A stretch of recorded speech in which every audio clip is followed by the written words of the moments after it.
Come ti chiami, figliolo? Sono Giuseppe.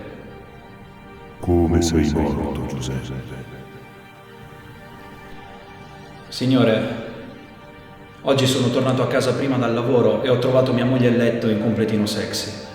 Così mi è venuto un dubbio e ho cominciato a cercare nell'armadio, poi sotto il letto e infine ho aperto la finestra e sul cornicione ho trovato un uomo.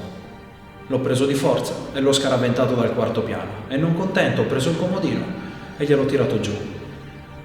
Poco dopo dall'agitazione mi è venuto un infarto ed eccomi qui.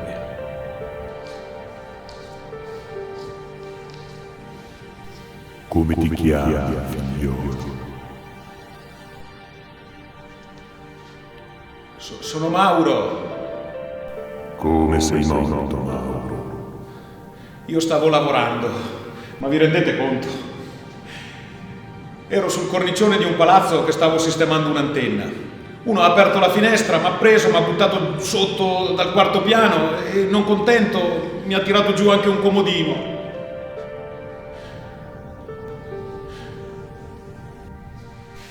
E tu, chi sei, piccolo uomo? Gigi, Come sei morto? Racconta.